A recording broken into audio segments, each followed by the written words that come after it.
This podcast is part of the Batman Universe Podcast Network, hosted by the BatmanUniverse.net.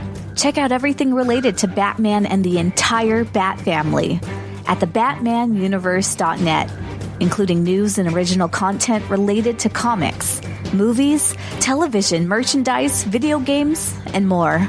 Also, check out some of the other unique podcasts that TBU has to offer.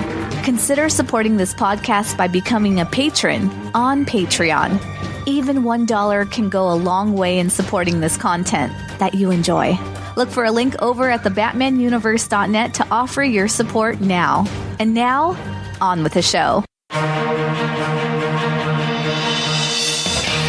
Hi, my name is Peter Tomasi. Hi, this is James Tynan IV. Hi, I'm Dan Jurgens. Hey, I'm Dustin Wynn. This is Jim Lee. Hey, this is Scott Snyder. This is Mark Hamill speaking. This is Kevin Conroy. This is Tim Sale. Hello, everyone. I'm Batman, and you're listening to my podcast. Hello, and welcome to the Batman Universe Comic Podcast, Season 13, Episode 11. I'm your host, Ian, and I have with me... This is Steph. And this is Theo. Today, we have two exciting Batman comics to cover, and just a little bit of news. So, we had the announcement that creator of the Fables long-running series is actually Bill Willingham, and he is coming back to Fables after about 6 or 7 years. He ended that series, I think, in 2013, 2014. And he's bringing it back first with a crossover starting in September called Batman vs. Bigby. So, Batman, of course, our friend, and Bigby is the big bad wolf in human form. And they're going to have some kind of fantastical colliding with each other. And it is going to be in Gotham, but we don't know if it's our Gotham or if it's some kind of parallel Gotham. And the preview pages that were released indicate that there's going to be multiple Robins, including a certain blonde female Robin, which makes me very happy. Who? We also have the Eisner Award nominations. Our Batman writer James Tynan IV was nominated for Best Writer for 2020, and Greg Rucka and Eduardo Risso were nominated for Best Story for the short piece they did for Detective Comics 1027 last year, which was about the GCPD and the struggles of fighting for justice in a corrupt system. So those are very nice little recognitions for the Batman universe producing high-quality content for the comics world. Lots of good competition, so I don't know if they will win, but I would certainly think both of them would be well-deserved. That's it for news. We don't have solicits this week. I have no idea if we're going to have them in 2 weeks because DC's been extremely irregular. But once we have solicitations, we will, of course, comment on the Batman stuff. Fear State's coming in September, so I'm expecting a lot of announcements about that. In the meantime, let's get started on our reviews, starting with Batman. I am vengeance. I am the night. I am Batman. Number 109, written by James Tynan IV, illustrated by Jorge Jimenez, and colored by Tomu More. In the future, Batman continues to struggle against Scarecrow's toxin, breaking free of his restraints and fleeing. In the present, Bruce sheds his Match Malone disguise, rattled by Miracle Molly's passion, and contacts Barbara Gordon, eating a taco in the clock tower, who tells him that Scarecrow is working Gotham up into a state of frenzy without any fear toxin used. Batman heads to infiltrate Saint Industries' tower as Ghostmaker shows Harley his skyscraper imitation Batcave. Ghostmaker reveals that he is a psychopath who has set himself the challenge of fixing the world instead of satisfying his own desires. They practice with swords, the sexual tension thick, when Bella Garten, also known as the Gardener, approaches, telling them that Ivy is hiding beneath the city, threatening to destroy it completely, and missing something, as seen in the Catwoman run currently. Oracle interrupts to tell Ghostmaker that Batman needs assistance, as Batman faces down Simon Saint and the new Peacekeeper 1. Saint reveals his plan to frame the Unsanity Collective with a massive bombing, which goes off as Batman and Peacekeeper clash. Questions. Do you think Batman is the focus of this story, The Cowardly Lot? and specifically this issue, of course. I think it's evenly split.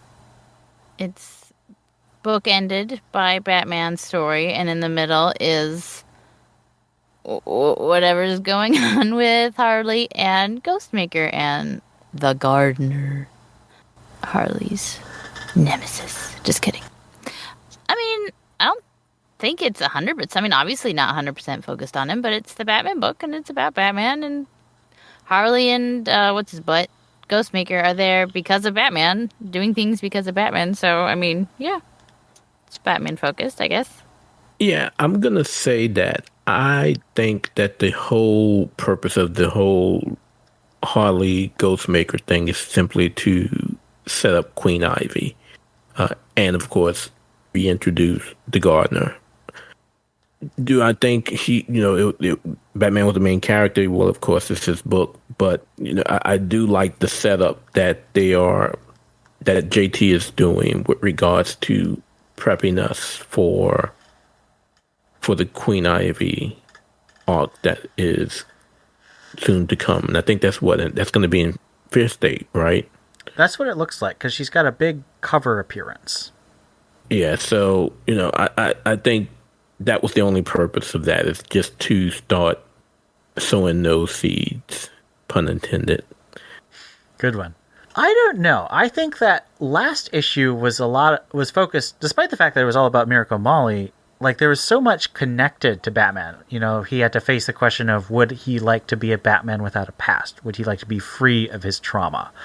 Whereas this issue, he's kind of like, he calls Oracle and then he punches Peacekeeper. And I will admit, I think that the ending where, he cuts a hole in the floor and then rushes at Peacemaker, that was awesome. That was classic Batman action. But I feel like all the revelations and conversation between Harley and Ghostmaker had a lot more creativity and character development. So I don't know. I like it, but I do understand why some people might criticize it as being not quite as Batman focused as they might like. Yes, but if you're wanting books with more characters with more to do than just be window dressing, you have to give them the screen time. And when a book has got limited pages and limited panels, for it to mean anything, I feel like Batman has to take backstage sometimes, and I think that's okay. If people don't like that, they should just go read old Batman, where he is always the center and he has no family and blah, blah, blah. I think my only issue, and I know I've said it before in a previous episode, is I'm not liking the idea of Crane being the big bad. I mean, I just don't see him being a level like that. And so I still haven't connected with that aspect of the story. That's a very good point. I have always been operating under the assumption that Crane is not the big bad. Maybe I'm wrong, but I mean, Fear State does seem to indicate that he's going to be a big bad. But I think that there's something deeper and darker going on, even than the Magistrate and Scarecrow. I think that something is going to build up from this. Because as I'm reading this, I'm wondering, how is he going to end up being a doctor at Arkham studying Harley? He's got to come, it's not full circle, but like half circle.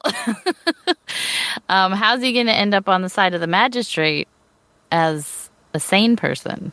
Who knows? Interesting questions. We'll have to keep an eye on that. What do you think of the Queen Ivy plotline and the introduction of the Gardener, her college girlfriend, who seems to have some kind of similar plant control, but obviously not as much as Ivy? If Ivy ends up being a big deal in Batman, which would be cool because she's a big deal in Catwoman, so it would be nice if they got connected. But yeah, it's in Catwoman. I was saying, spoilers they are. I didn't know that. But we talked about it on Solicits last week. Yeah, we solicits. I don't pay attention to solicits. But we talked about it. You were there. Oh no, you weren't there. That's right. I edited, but I was sick. I was sick while I was editing, so it was a miracle it got done at all.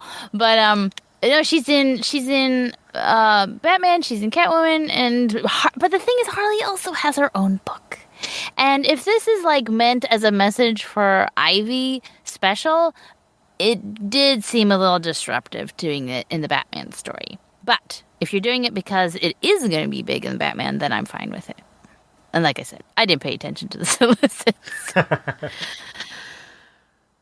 Yeah, I am okay with the setup. Again, I didn't focus as much on the gardener being there, other than being just another plot tool to bring us down that line to get us to the Queen Ivy story. But I do appreciate knowing that the story is coming, that we're now seeing, I'll say that word again, the seeds being laid out that's gonna eventually bring us there. I am just so curious because Queen Ivy was hinted at in Joker Warzone, obviously. And this is directly following that, because we saw at the end of Joker Warzone, she was setting down roots deep in Gotham City, and now we have Gardner saying that those roots could, collapse huge sections of the city. And I just wonder how long James Tynan's going to be able to be on the book, because he said he's got a 3-year plan.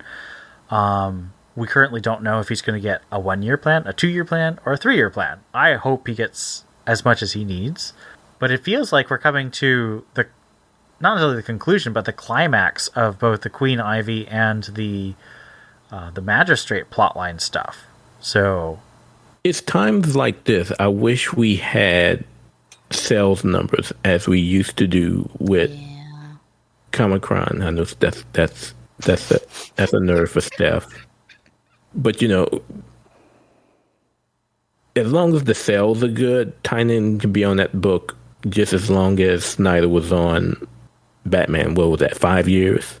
Yeah. Well, and Tom King was also on 5 years. Yeah, and so as long as the sales are there, JT's going to be there. But we don't know, because we don't see those numbers anymore, because Luna doesn't want to report them. Well, there's also the problem that, not a problem. We know some things. Like Tynan's newsletter said that the Miracle Molly issue sold like 200,000 copies.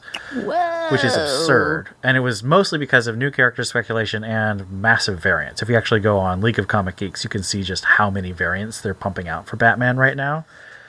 But I don't know. I don't know if they're going to keep doing that. How is the Ghostmaker Harley relationship for you in this issue? And do you ship it? I'll answer the second question. No, not particularly. But they're both so hot. Well, okay, but then I'll answer your first question. They do seem to be hinting at it. I feel like if they're anything, they're going to be coworkers with benefits. I don't see it being an actual relationship, but Harley seems open to it. And we know from backups that Ghostmaker is all over it. So I wouldn't be surprised. I wouldn't be put off. I wouldn't be shocked. I don't care either way, though, because it wouldn't be a meaningful relationship, because at least he is a psychopath and has no feelings, and he just... Anyway, I'll go into that later when we talk about Ghostmaker later. Answering the second question first, no, I would not ship it. That's just... Now I feel like I have to ship it. But shut up.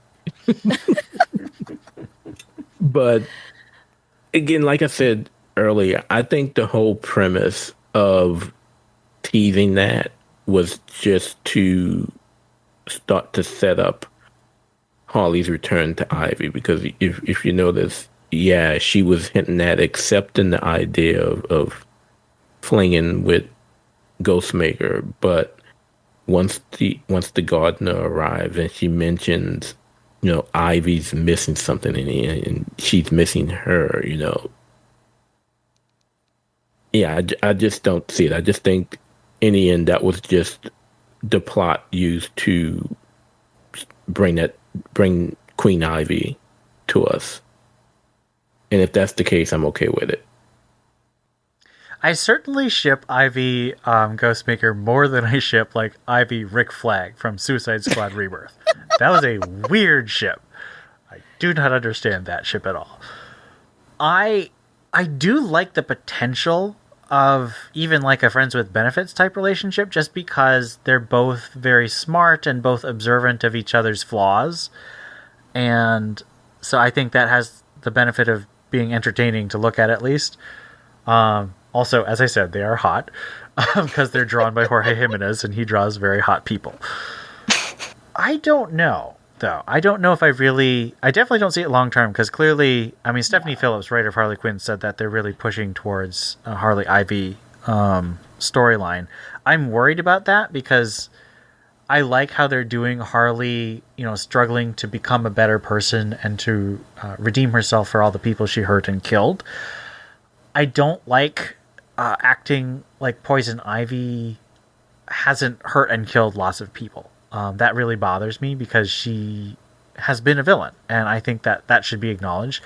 I don't mind her becoming an anti-hero or even semi-heroic, but I think it needs to be shown. I don't think you can just say, oh, she is now a hero. I think that's cheating. They do go out of their way to make sure you remember Ivy's an eco-terrorist. Her friend is an eco-terrorist. They're both eco-terrorists. Yeah, but you have to, like, the thing that I really like about the Batman Annual #5 that I mentioned before is that you see Harley acting in a way that directly gets two innocent people, Clown Hunter's parents, killed. Like, you see the consequences. And I think you need to see the consequences of Ivy as well, because otherwise she doesn't need to be redeemed. She's just, kind of eccentric rather than a villain. And I think that's shallow writing. So I think that if you take a character like Ivy, who has a long history of being a villain, you have to build towards a redemption. You can't just declare that she is redeemed and move from there. I think that's not the kind of writing that makes for a long, satisfying storyline with a character. So, that was a long way of saying I like the way that Ghostmaker brings out this side of Harley. I wouldn't mind them having a short relationship, but definitely not going to be a long-term thing. Let's move on to our Ghostmaker backup. This is, again, written by James Tynion IV, and it's drawn by Ricardo Ortiz. Ghostmaker uses the laser eye tiger head that he decapitated last issue to destroy the 3 giant cobras attacking him on Madame Midas's island.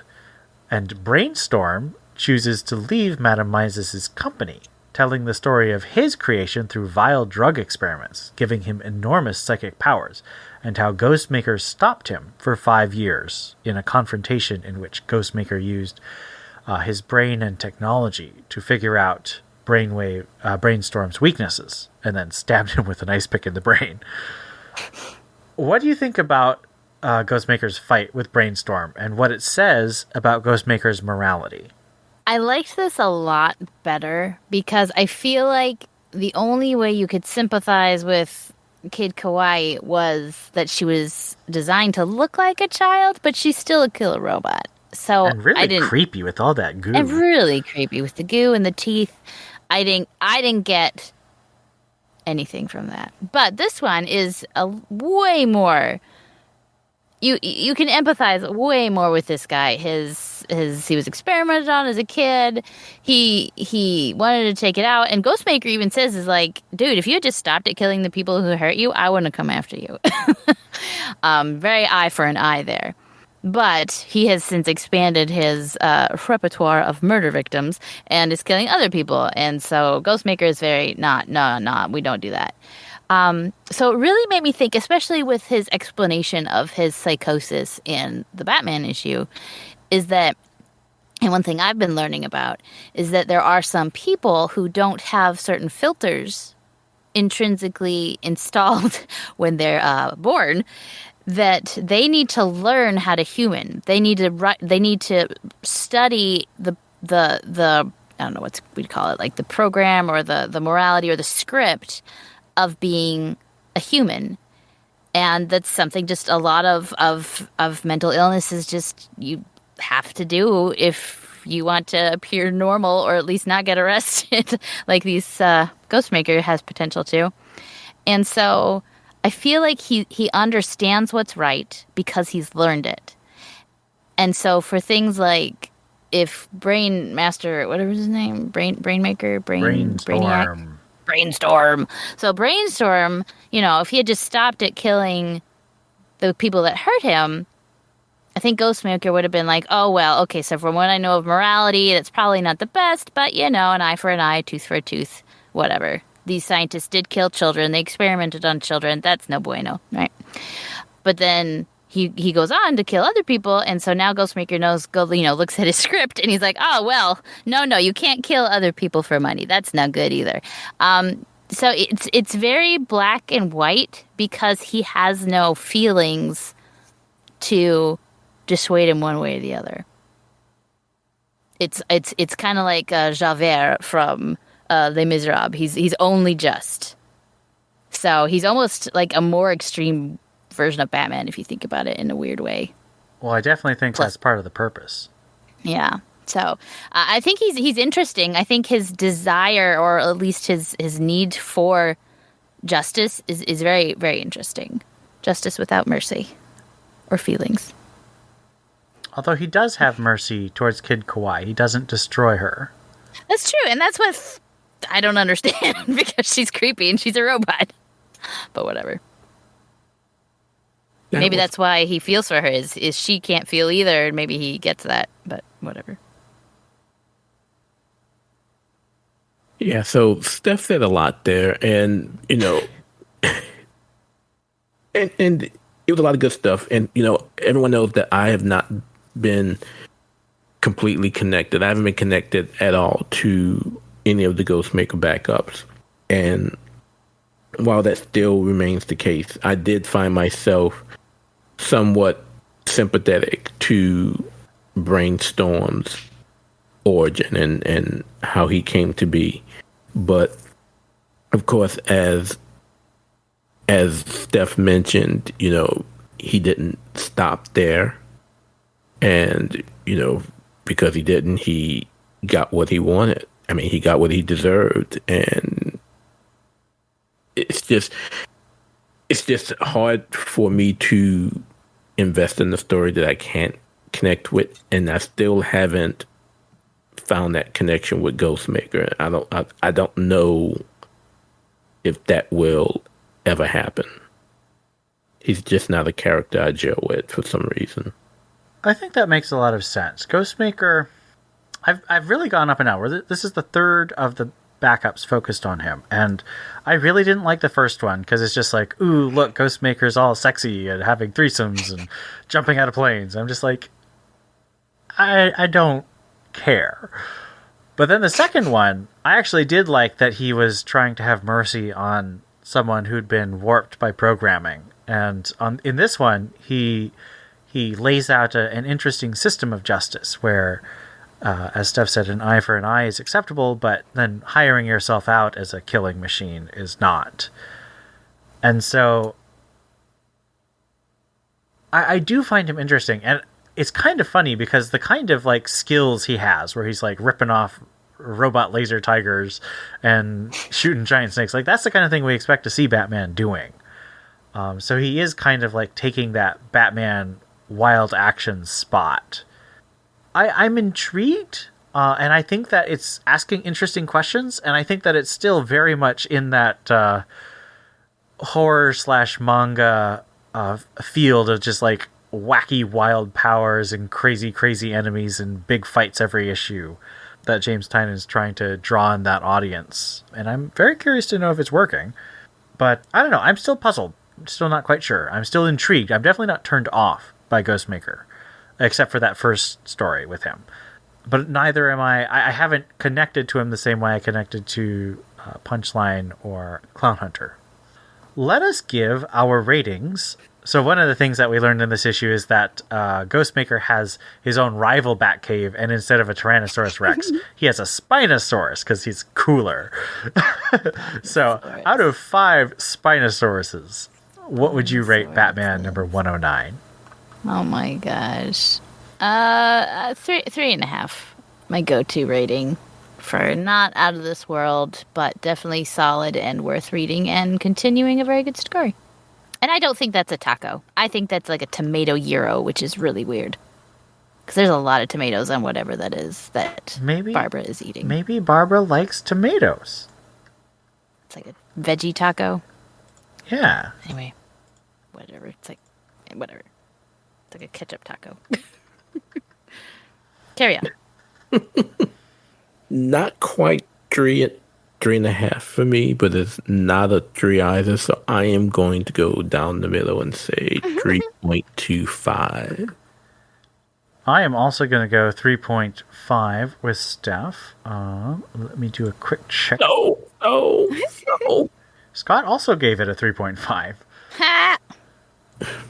And that gives us a total of 3.44, the mode of 3.5.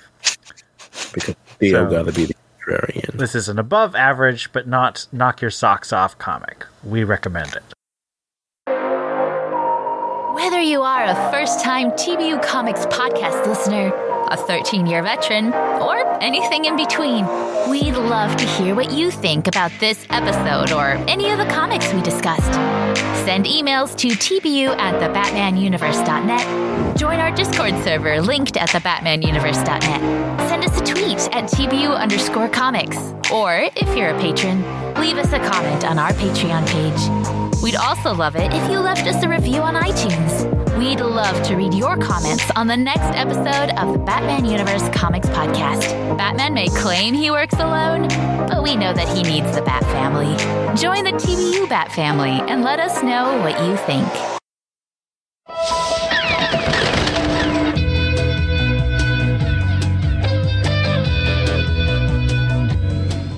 Detective Comics, number 1037, Story 1. The Neighborhood, Part 4, written by Mariko Tamaki, art by Victor Bogdanovich. Huntress calls into Oracle for assistance after the death of Neil Betterman, one of Mayor Nakano's assistants. She asks Oracle to identify any similar cases to help in Huntress's and Batman investigation. Oracle in turn asks Huntress for the whereabouts of Batman after hearing the word of the death of Bruce Wayne's neighbor Lydia.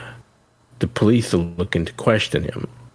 As they talk, Bruce arrives back at the Fort Gray neighborhood, where Deb Donovan gives him the news of the neighbor's death. As she talks to Bruce, he is approached by 2 GCP officers who escorts him to the Fort Gray precinct, where he's questioned by 2 detectives. Little does Bruce know that the interrogation is being watched by the mayor.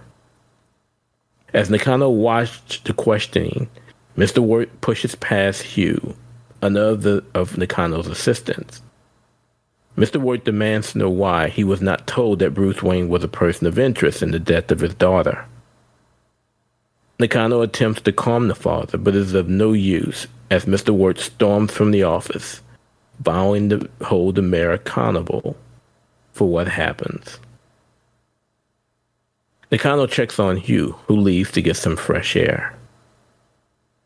As Hugh leaves City Hall, Oracle relays the information she's been able to gather on Neil's death and those like it, including that of Sarah's boyfriend.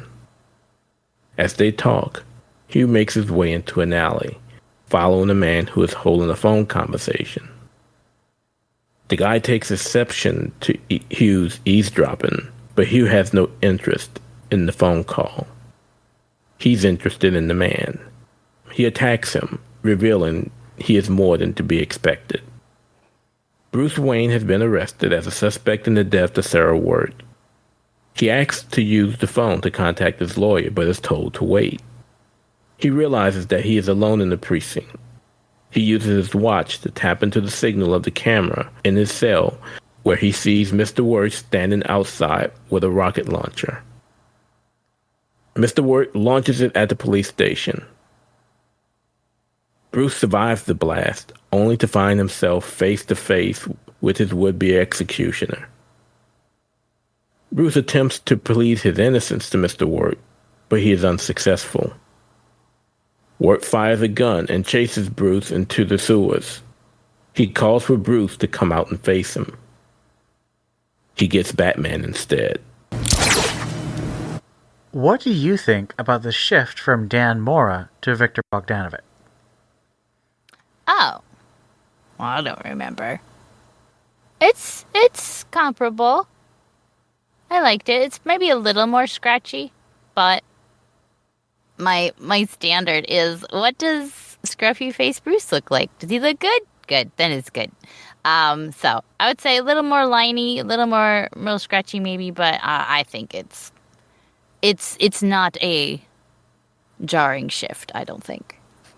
Yeah, clearly there's a difference in between the two styles, and I used the word rougher when comparing Bogdanovic's art to Moore's. Moore is far smoother in his pen strokes and his pencil strokes. So, but the art was still very good, and I think, and I've said it in my reviews, every issue thus far, I think what makes it easier to the eye more than the pencils, which have been great in every issue with Moore and this one, but it's been the colors. And I think the consistency of the colors from Jody Belair has just made it so much better.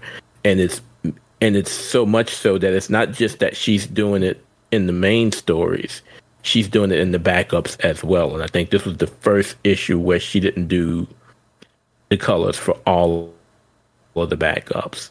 But I think that consistency with the colors make any shift in pencils easier to swallow. Yeah, I'd agree. I think that the colors definitely give us a sense of the same universe. It's definitely noticeable. Bruce and Huntress do look different, even though they're wearing the same clothes and costume.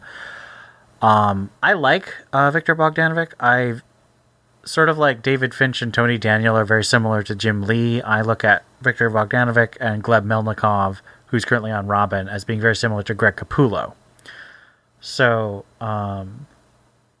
it's definitely very stylistic and cool, and the build to the huge splash page of the RPG hitting the jail and just this wave of fire is quite well done. Very good storytelling there. But I do kind of prefer Dan Mora, just because I think he's like just a little bit better. He's got that finesse about him. Who wouldn't? I know. What do you think is up with Mr. Vile? Oh my gosh. He's either the source of the crazy, creepy, slimy tear monster or he is insane. Like, who does that? Who takes out the police station and who caters to that? Like, the cops buggered out. They knew what was happening. No, Mr. Vile, not Mr. Worth. Oh, Mr. Vile. Well, whatever. Mr. Worth is yes, Mr. Will. I don't like Mr. Worth, so that's who I was going off on. Mr. Vile, whatever. Vampire Man. Monster. Who cares? Slime monster. They'll figure it out. But Mr. Worth is a human being walking around in a civilized country with a RPG. Who does that? Mr. Worth, that's obvious. Mr. Worth, yes. I don't think there should be enough money in the world that you should be able to get away with crap like that. They should have arrested him the moment. Like, there's no way you have a license for that. Whatever. But I think we see, with the way he's so connected to the mayor, just how much power he has. Like, he's not just, like, rich. He's also, like, he's pulling strings in the mayor's office, which is... Makes me mad. Makes me mad. I think we're slime supposed monster. to be mad. Yeah. Well, the slime vile, whatever. Generic monster guy. He'll get caught. People will die. It's fine. We don't know that, though, because actually Mr. Vile is going to be free during the Batman Secret Files Huntress one-shot next month. So what if Vile takes out Mr. Worth? That would be fine. He can do that.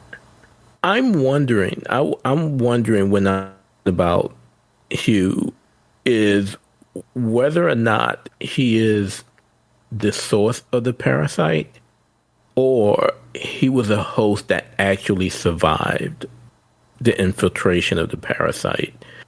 Like an alpha more, host? well, if you noticed, everyone else that was infected died. Mm-hmm. Neil and Neil girls. and Sarah's boyfriend and Creepy eyes. yeah. But I'm wondering if perhaps he was infected as well and just the parasite took hold. But I think as the story goes on, it may lead to the notion that no, he is the source of the parasite. But just a thought.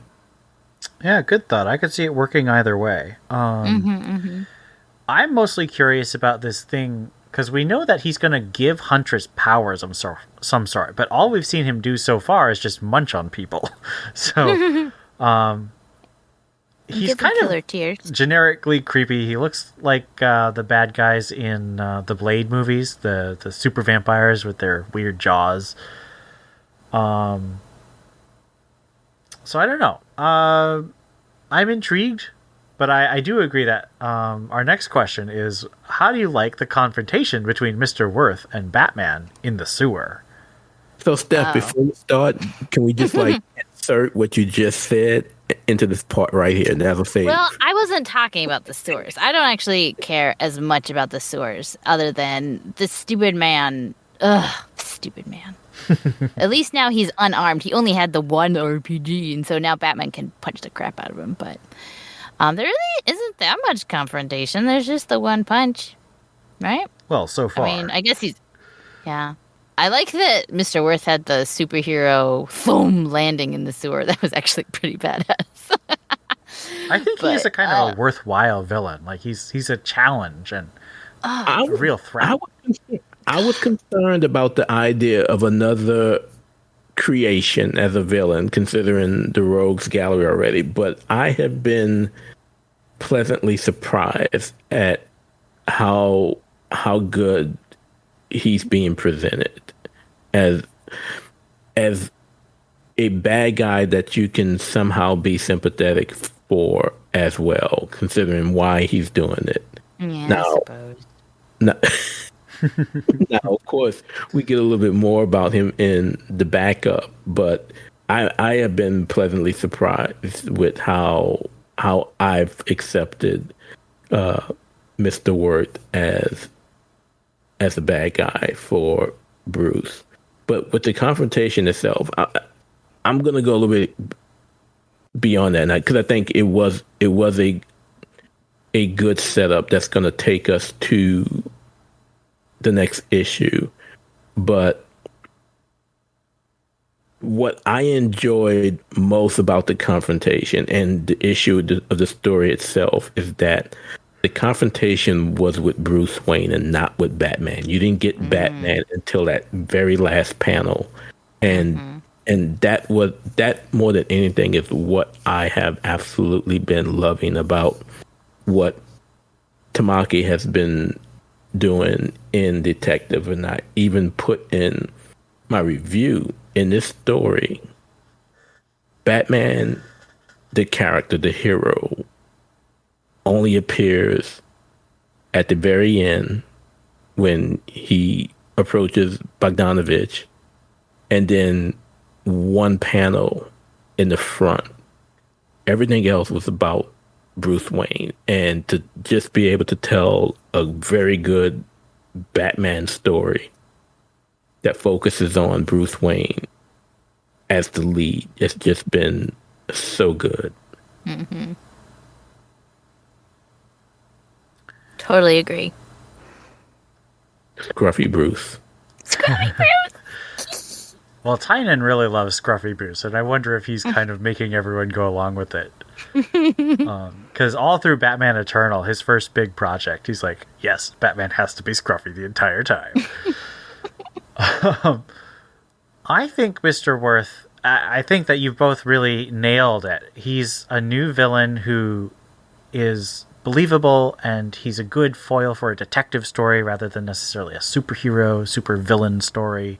Although there is, of course, the powers of Mr. Worth, Vile, but he's just this huge guy who's got huge money and a huge ego, huge rage that he's taking out on everything. And I think it's effective. I think it's really well done.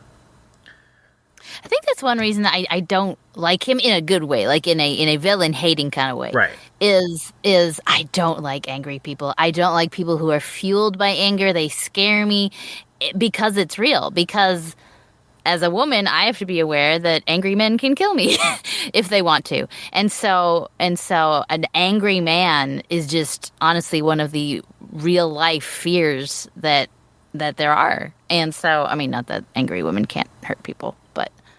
Well, but if you look at the way Mr. Worth's drawn, he's huge. He's bigger than Batman. He's Batman's a huge. very large man.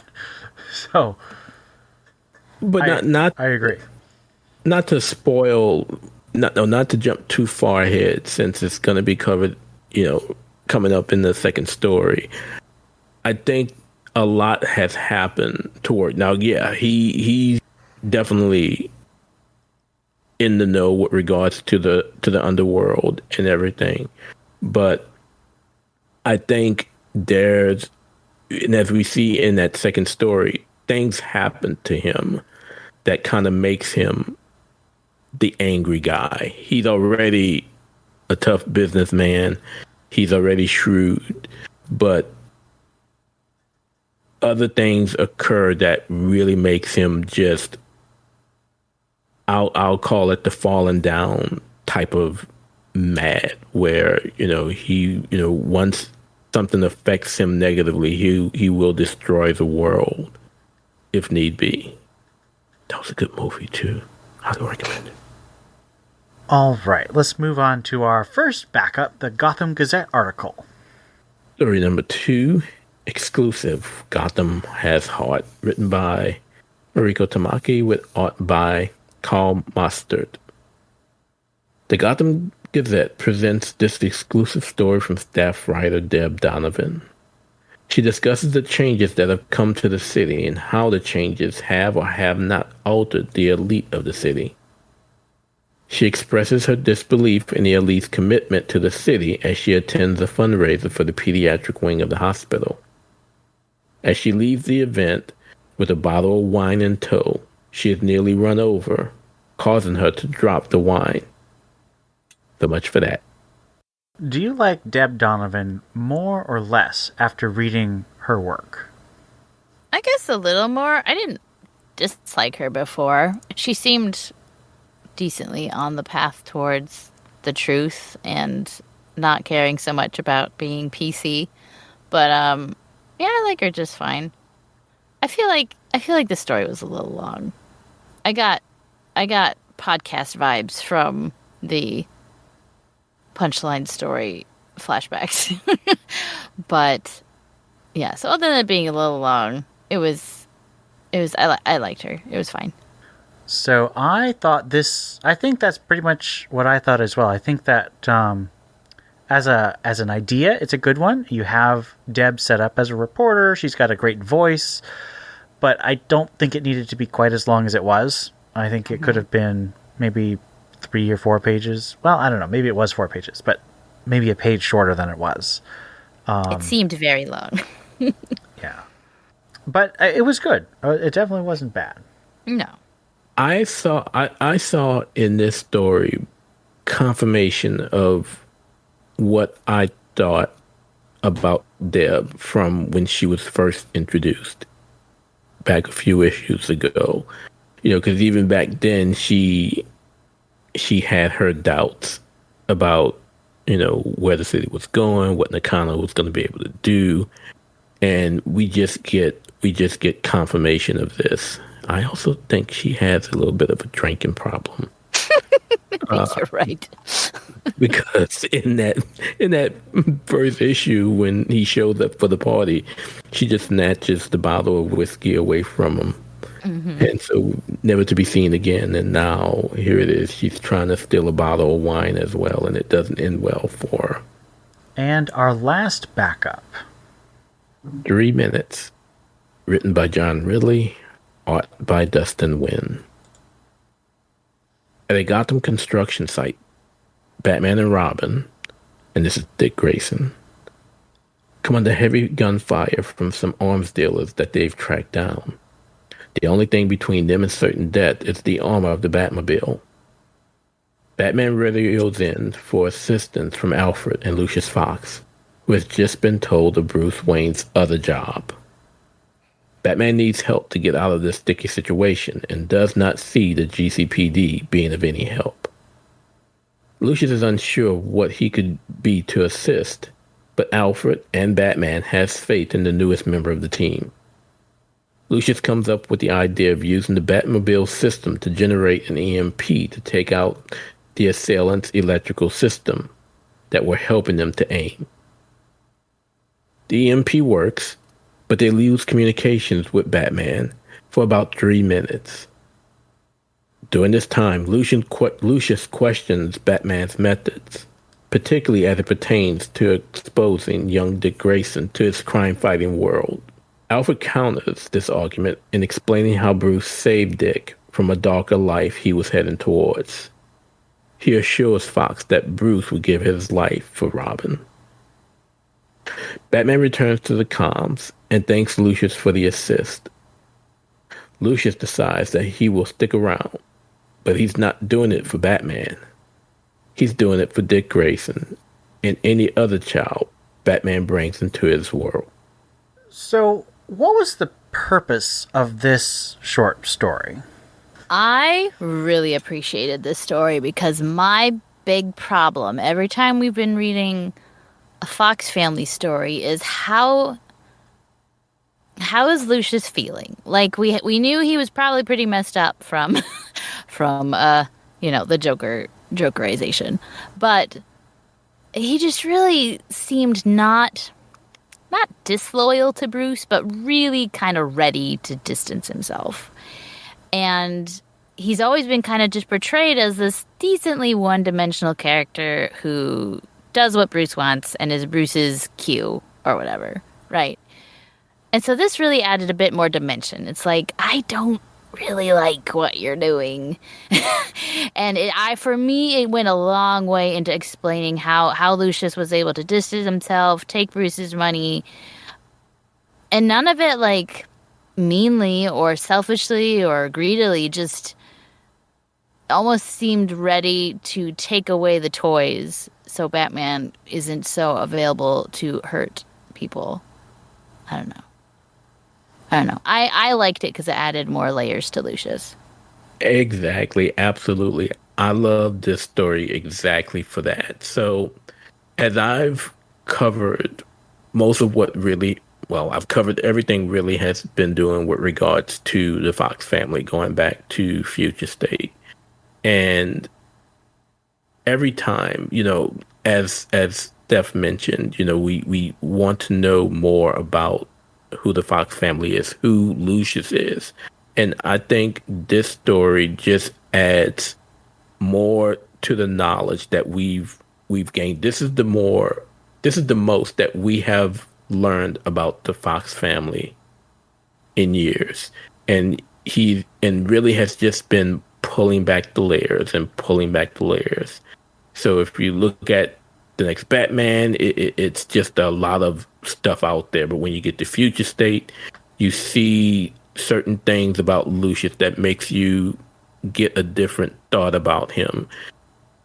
Then you get to this story, and it just peels it back a little bit more. And I absolutely love that. Because as Steph said, for the longest, Lucius Fox was just this one-dimensional character. He was Bruce Wayne's right hand when it came to Wayne Tech and Wayne Enterprises, and now we have just learned so much more from John Riley as he continues to write this adventure of the Fox family. And as much as Jace is the cornerstone of his story becoming the next Batman, he has done a great job of peeling back the layers and teaching us and revealing to us a little bit more about the Fox family, especially the patriarch. And I just absolutely love this story.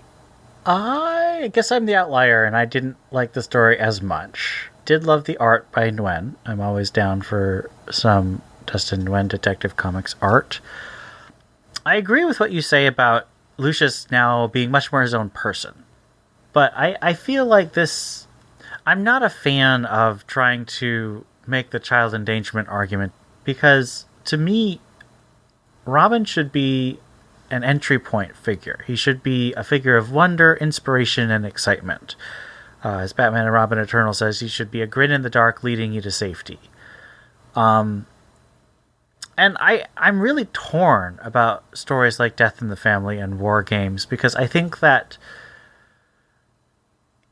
yes, it does lead to interesting psychological ramifications, and of course people do die and get hurt in a fight, even a spiritual fight, which I think Batman represents. But I just don't like looking at Batman that way. I don't think it's a very interesting way to look at Batman. But isn't it realistic to think that someone would? Like, whether or not you agree with them, like, not everyone can think the same way you do. And in universe, with limited knowledge and exposure, it would make sense that they are just going off of their reality and their universe as they know it. Oh, yes. I'm not at all saying that this isn't a sensible or a rational reaction. I feel like we've seen it so often. I don't think this actually sheds a whole lot of light on it. And because it's a thing I particularly don't enjoy, it rubbed me the wrong way. I also, someone on another podcast pointed out that Dick Grayson going out being all vengeful kind of turns him into Jason Todd, which is not Dick at all. So that was kind of a weird choice by Ridley. I don't think he got there. I think Bruce saw him heading in that direction. And I think that's what Alfred was saying to Lucius. He was heading in that direction, and Bruce pulled him back. Bruce did to Dick what he didn't do with Jason. And I think that was the backfire of Jason. So Dick was heading in that direction, but Bruce basically pulled him back from getting there. And I think most kids that come from trauma have that potential. Well, even kids that don't come from trauma have that potential. And how they react is always differently. So it's possible Bruce tried the same things with Jason that he tried with Dick because they worked with Dick, and that just didn't work with Jason because Jason is a different person with different trauma and different brain. And it is true that we see that the initial relationship between Dick and Bruce in the Tom King story, The Better Man, where it flashes back to when Dick first came to the manor. He was, in that version, very closed off and angry. So I can see it. I just don't like it. It wasn't my preferred take. Not bad, just not my preferred take. How do you think this fits with Detective? Do you think it was just sort of thrown in because they needed an extra few pages, or does it connect to what's going on Detective right now? Because honestly, it feels like it should have been like a backup for Second Son, you know? Yeah. I wonder if they wrote it to be put anywhere. I mean, I don't have a problem with it being in tech, but I think it is something that needed to be told to sort of explain Lucius's feelings on things that needed to be told before Second Son ended. I don't know. I don't know. It definitely could have been a backup or a digital chapter of Second Son, but of course they didn't do that. But it was okay in this issue as well. And I just think it may have been placed there just to further tie the three titles together with, Tech, Second Son, and Batman. And, as I've always been saying since coming back from Future State, this is the most these books have been connected. And I think this might have been a way of just making sure that people don't see Second Son as an outlier, that it is connected. And That's a good point. That's a really good point. It was just a good story, and it just ties everything together. All right. And last question. Steph mentioned when we were prepping, when do you think the main story of Batman and the main story of Detective take place in terms of each other in the timeline? Because for me, they both started with Bruce moving in and setting up his new setup. And so it's kind of a wash because they both sort of begin at the same time, sort of. But I guess you could argue that Tech is way earlier because we see him literally driving off and then he's like getting house welcomed. So I guess you could argue that Tech happens maybe a week or two before Batman. But I just feel like there's too much going on for daytime to be Bruce and nighttime to be Batman. I don't think he could divide his attentions quite that severely between these two stories. Yeah, I definitely think Batman is more in the future. If we were to put it all on a plane of what gets us closer to future state, I think Batman is closer to that point than Detective. Because I'm trying to remember when we got back, Bruce was already set up, at his new place with the caves in Batman. Whereas Detective, he had moved in, but he was still, trying to establish, the caves and building things out. Because there was that one issue, I can't remember which one of Batman, where he and Ghostmaker were working out in one of the garages that he had built under the penthouse. So I definitely think Batman is farther ahead in the future than Batman. I think that's absolutely right. Also, the fact that the main title is supposed to be the one that kind of builds toward the biggest conclusion. And if you set your secondary titles after the big conclusion, it feels like you're running the risk of spoiling the main title. So I think that it makes most sense for Detective to be happening a little bit before. Although there's certainly plenty of times where you could argue that maybe they're happening simultaneously. Like Batman goes from one to the other if there's any gaps in time. Let's give our rating out of 5 RPGs. I was emotionally invested in this book. I liked both backups, even though I wasn't a huge fan of the page count of the what's her butt one, the alcoholic one. I still appreciated her morality, her justice. And I love seeing Bruce. I'm gonna give it a 4. Can I give it a 4? I'm gonna give it a 4. You can do what you want. For not RPGs, RPG licenses. You better give it a 4. This was very close to being a 4.5 for me. If I was allowed to give it a 4.25 on the site, I probably would have done that. I think the one thing that kept me from making it a 4.5 was probably the art of the second story. It wasn't the greatest. Just it but everything else was just so good, and you can never not have enough of Dustin Nguyen on art. That was just so good. So on the site I gave it a 4, but if I could just change that, it would be a 4.25. It was really good. Do you want to give it a 4.25? I want to give it a 4.25. All right. I'm torn because I want to give it a 3.75, but the variant cover by Lee Bermejo. Now, I'm normally not the biggest fan of Lee Bermejo, but he drew Huntress in an awesome action scene. So I think that variant cover is going to bump it up to a 4 for me. Color scheme is so mustard. It's like he drew it with mustard. That's right. The mustard of the sewers.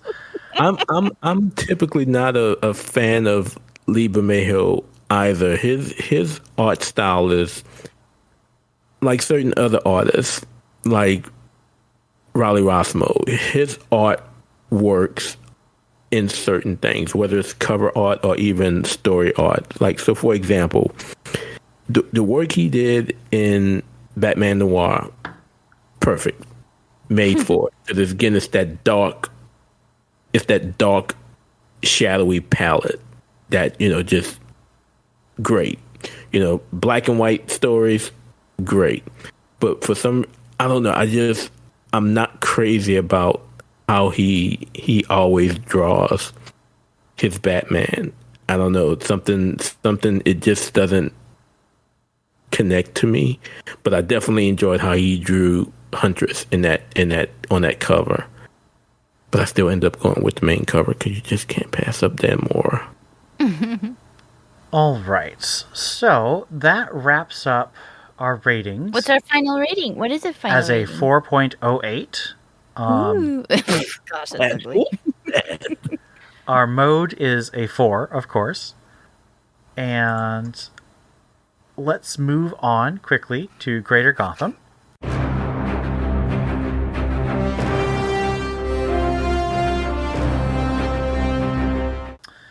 We have Batman, Catwoman number 5. Thumbs up. Don't hate me, Steph. I'm going to go neutral. Oh no, it's okay. Thumbs up. The next Batman, Second Son number 3. Thumbs up. Thumbs up. Yeah, I'd say thumbs up. Urban Legends number 4. This had a Jason Todd story, a Luke Fox Batwing story written by Cameron Johnson, who's playing Batwing in Batwoman, a Tim Drake story, and a Grifter story continued. Thumbs up. I liked all of them. I'm going to give it a thumbs up, but that Tim Drake story. Oh, well, yeah. Okay. I'm giving it a neutral, because it wasn't bad. But I can't. That Tim Drake story and that Grifter story is... The Grifter story was hilarious. I'm going neutral. I'm ready for the end. We've got DC Pride, which has a Batwoman story, a Poison Ivy story, and a Renee Montoya question story. And remember, you can abstain. Abstain. Abstain is sitting on my stack of stuff to read. I would say that the Batwoman story I'd give a thumbs up to, because I really liked how James Tynion has like a poetic retelling of her origin. But the rest of it I was kind of neutral on. Like a lot of anthologies, it's kind of up and down, so it kind of balances out to a neutral for me. Future State Gotham number 2. Thumbs up. And shocker, we know who the mystery voice, Alley voice is now. Oh, It's Batman. It's the least big surprise in the history of surprises. I know, right? I'm going to give it a thumbs up, although I do not like the idea of them putting a story that was already in another issue of another comic book as a backup. But they're not charging extra for it. Don't care. You could have easily come up with another story. Hell, you could have made the Lucius Fox story black and white and put that in there. Put it in there, yeah. That is true. I'm going to go thumbs up because we got some... there's a lot of bold choices in this. I thought it was thumbs up. I am going to send DC a petition to do just one issue in true manga style so that we can read from right to Right Oh my goodness. That'd be awesome. That's awesome. Batman the Detective number 3. Thumbs up. I liked it. neutral leaning up. It was okay, but it's still Tom Taylor, so I'm not going to abstain. Catwoman number 32. Thumbs up. 2 thumbs up. 3 thumbs up is great. Nightwing number 81. What about this? Kick it off, Steph. Oh, I don't know. Thumbs up. I mean, if anything, it was a thumbs up for me already until that reveal at the end, and then it became until the end where it became 2 thumbs way up, because that was not something I was expecting. And so, yeah, that's 2 thumbs up for me. Good job, Tom Taylor. I'm going with neutral. And are you expecting anything else? You guys should be happy I'm reading the darn book. I'm not gonna fly to Minnesota one day. We're just gonna force feed Tom Taylor stuff to you. All right, do. so let's have a little conversation about that reveal. The reveal, of course, is that Sonia Zuko, purportedly the daughter of Tony Zuko by his first marriage, although I still don't know how that's going to work with the timeline given, what's her name? Timelines don't matter in DC. Timelines don't matter. But she reveals that she's actually, possibly, Dick Grayson's sister. Bum, bum, bum. I thought that this is something that you could very easily become a forgettable storyline. It could be a lie. It could be garbage. It could not matter. She could still be like super evil. But I think making her a Grayson, or at least claiming to be a Grayson, adds the potential for her being undercover, or I don't know. I think there's enough potential in it. It's giving Dick some family, which would be awesome. That I think I'm gonna give him the benefit of the doubt to tell a good story. But this is very easily a craptastic trope. I mean, you could go wrong with this so easily. So I'm giving Tom Taylor the benefit of the doubt, and I'm excited about where we're gonna go with this. So 2 things came to mind once I got to that last page and we get the reveal. First, I just knew Tom Taylor had read enough of Ian ranting about the notion of having another Zuko when there was a daughter already in continuity that he just said, okay, let's switch it up some. But the other thing that I got, and Ian and I kind of mentioned it on the Discord as well, was this looks so much like what we saw in The Amazing Spider-Man when Peter was revealed to have a sister. So I got vibes from that as well. Again, it was a great reveal. I was not expecting it, but that was the vibe I got. I hate it. I'm just not interested in secret long-lost siblings who've been raised by villains. Sometimes it works out. I mean, basically that's what Damien is. But I liked Sonia Branch. I don't like Melinda or whatever this Zuko is who might be a Grayson. Like, I think Dick should be a forward-looking character. I don't really like a lot of backward-looking plots, except for Black Mirror. Like, one of the things I really liked about Grayson and Tim Seeley's run on Nightwing is they're forward-looking. They're introducing new characters, new potentials, new relationships. So I don't know. This just doesn't excite me. And given my relationship with Tom Taylor as a writer, I'm not as inclined to give him the benefit of the doubt. But he could do something interesting. So I'm not saying it's necessarily bad. This trope really doesn't excite me, especially after they did it with Spider-Man, giving Peter Parker a long-lost super spy sister, and I still hate every time she shows up because she's so unnecessary. It doesn't add anything to the Spider-Man stories. In Spider-Man, it doesn't. They just throw her out there just for the sake of throwing her out there. I think there's a lot that can be done with this story, especially, her and her role as mayor and having the crime family, controlling her per se.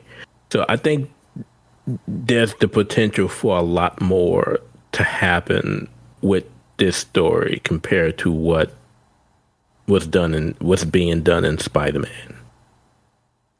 But it can also just flop too. in which relation to what you were saying, Ian, about looking to the future, it is interesting that they're doing this after he's finally recovered from amnesia. He thinks he's got his life all figured out. I think it's an interesting little thing to do. Be like, hey, by the way, the past you finally figured out, we're gonna spice it up a bit and say, hey, guess what? It's not what you thought. I don't know. It is a crappy trope in the wrong hands, but I think in the right hands it could be interesting. Papa was a Rolling Stone, Dick. What you think about that? All right. Let's move on to our listener feedback. We had some very nice conversations on the Discord this last month. Sorry to interrupt, Master Booth. Ringing your phone now. This needs my attention. We have got Borvolk, I hope. Just got my 2 weeks worth of comics on Wednesday and finally felt safe listening to the podcast. I also like how Tamaki is bringing in old characters, and I agree that it's nice having an actual detective story in Detective Comics. I really hope that trend continues. I also really like Ian's idea about the Court of Owls being a new 52 organization that got integrated into Rebirth World. DC should steal it if they haven't already committed too hard toward that not being the case. I think it's headcanon for me from now on either way. Interestingly, I just read the novel, The Court of Owls, by Greg Cox, and I used to think that it was a novelization of the comic story by Scott Snyder and Greg Capullo, because that series of prose novels also includes Mad Love and The Killing Joke, and those are novelizations of the comic storylines.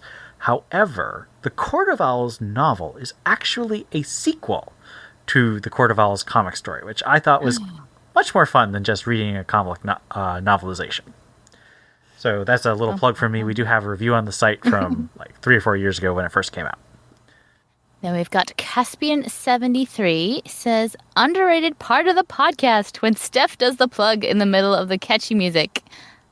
I like how Tamaki is pulling old characters like Lady Clayface and Huntress.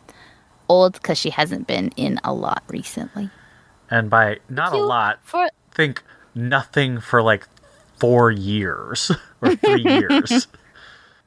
Thank you for the compliment. I was wondering if anyone knew it was me. People used to think I did the intro, and I was like, no, I don't. I didn't do the intro. Maybe we should have you do it, though.